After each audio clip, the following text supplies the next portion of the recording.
Sometimes it's the villains, not the heroes, who give off main character energy the moment they appear on screen. Here are 8 times villains had pure aura, starting with Tai Lung from Kung Fu Panda. From his first moment on screen, Tai Lung is unforgettable. He's the kind of threat whose name everyone in the film is afraid to say for fear of summoning him. And that's because of his history with Master Shifu, who raised him to be a kung fu prodigy. Sadly though, things went horribly wrong. Outraged, Tai Lung laid waste to the valley. Tai Lung believed he was destined to be the Dragon Warrior and crashed out. Although Oogway decided he wasn't a good fit, Tai Lung's skill level almost makes you understand his delusions. This guy escaped the most secure prison in that universe with a feather! Not many villains get to have that kind of flex in animation history. And after 20 years locked up, you'd think Tai Lung would be a bit rusty with his skills. Well, you'd be wrong. Shifu taught you well. Nope, nothing about that screams stiff or out of practice. Everything about the way Tai Lung fights is pure aura. His agility, precision, and especially his ferocity. And he amps up that energy when he challenges the person he was once closest to. Wow, Tai Lung truly is a formidable force of nature, much like Maleficent from Sleeping Beauty. With the green flames and the evil laughter, Maleficent truly is the Mistress of Evil.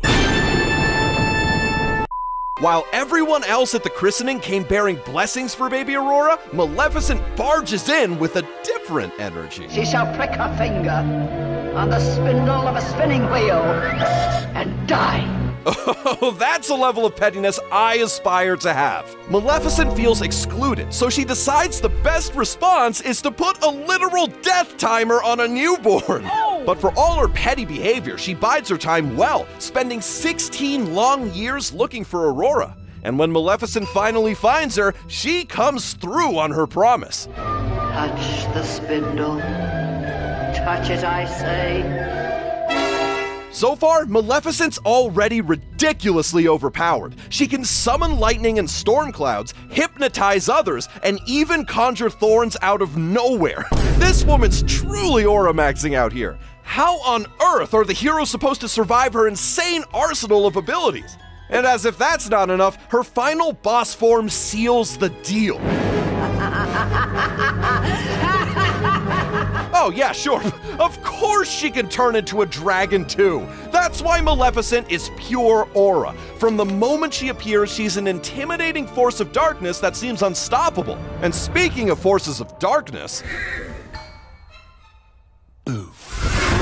Pitch Black from Rise of the Guardians is the personification of fear itself. The guy's got so much aura, he literally scares his own nightmares. This, however, isn't even the true extent of Pitch's power.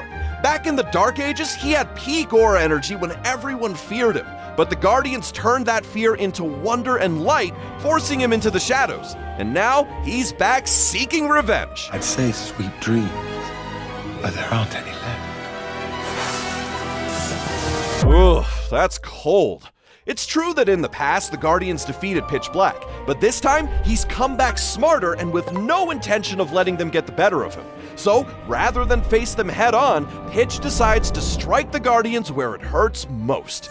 They don't believe in me anymore. Pitch knows that without the children's belief in them, the Guardians are nothing. So he sends his nightmares to disrupt the Guardians' work, making kids lose faith in them. The craziest part is how well this plan works. I mean, Pitch was able to make all the kids in the world lose hope except for one, and he's quick to lord this over the Guardians. Still think there's no such thing as the boogeyman? Ultimately, Pitch Black plans to make it impossible for the Guardians to ever be believed in again. Rather than attack them directly, he takes a roundabout way to defeat them. On the other hand, Chantal Dubois from Madagascar 3, Europe's Most Wanted, uses a more hands-on approach against her enemies.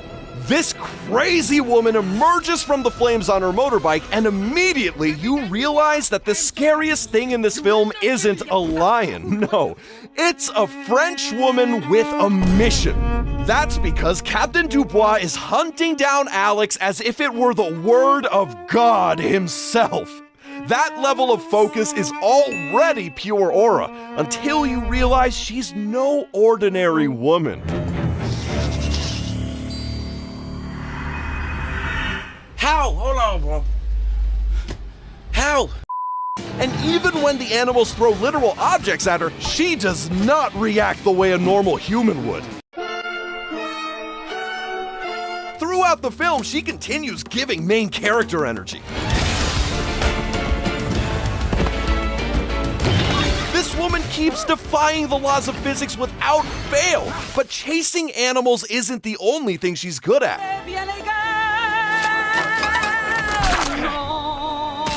She's French. But for all her aura though, even Dubois would have had a hard time catching this speed demon. Oh, it's Jackson Storm for the win. A huge upset. Jackson Storm zooms into Cars 3 with that kind of smugness that makes you want to throw your remote at the screen. One thing's for sure though, the guy's got some style. Before he shows up, Lightning McQueen is still the legend of the track, but the minute Jackson arrives, the whole sport shifts to the era of the new model racers. Storm's in a class of his own, and a big reason for that, training on the newest cutting-edge simulators. So Jackson's not just aura farming out here. His confidence is backed by tech, data, and a whole system designed to help him win the race time and time again. Even his sleek and modern design is meant to intimidate the older racers. Storm has another trick up his sleeve though, and it doesn't have anything to do with speed. Listen, don't you worry, pal. You had a good run. Enjoy your retirement. Just like that, Storm gets inside McQueen's head. And it works too, causing McQueen to lose focus during the race and get injured. Even poor Cruz Ramirez isn't spared the Jackson Storm treatment. That you can play dress up all you want, but you'll never be one of us. Yikes! Clearly, this guy is willing to attack anyone who tries to take away the glory he thinks only he deserves. As the newest model of racers in town, Jackson Storm zooms in with his superiority complex. He aims to steal the spotlight from any car that stands in his way. Meanwhile, Scar from The Lion King plots to steal something much bigger. Idiots! There will be a king! Hey, but you said, I will be king! Right away, Scar establishes authority among the hyenas with his calm rage and deep voice. This intimidation is necessary, since Scar knows he can't defeat Mufasa in a fight with strength alone.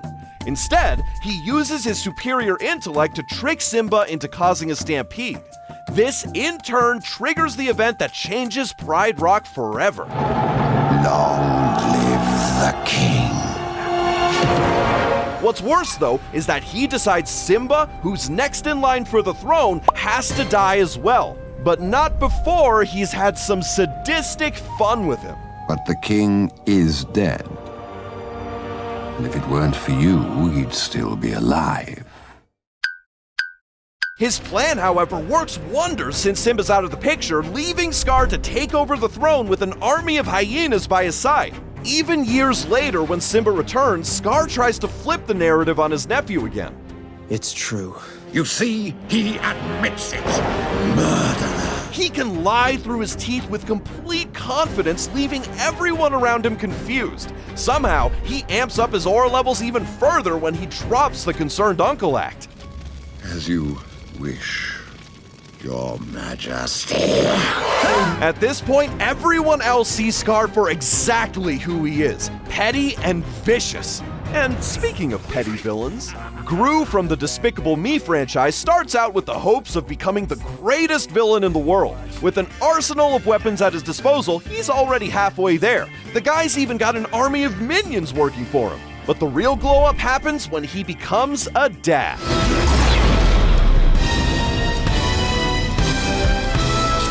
Somehow, fatherhood makes him even more dangerous than his usual villain self. The once cold and aloof Gru now bends over backward just to get his daughter a unicorn toy at an amusement park.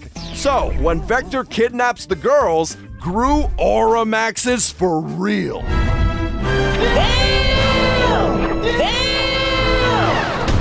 It's over 9,000!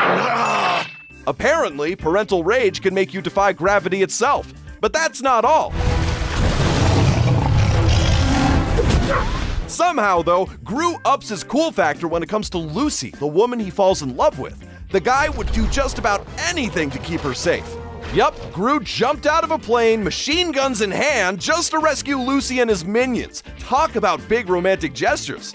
Gru, therefore, is one of the most successful villains turned heroes in Illumination. The guy's happily married with 4 kids and even has his own loyal subjects. Plus, throughout the franchise, he may have had a few losses, but in the grand scheme of things, he's 5-0. But no matter how many wins any villain has, they're no match for the ultimate force of nature. Death's introduction in Puss in Boots: The Last Wish immediately gives us chills. At first, he looks like just another bounty hunter, and Puss in Boots treats him the same way he treats every opponent.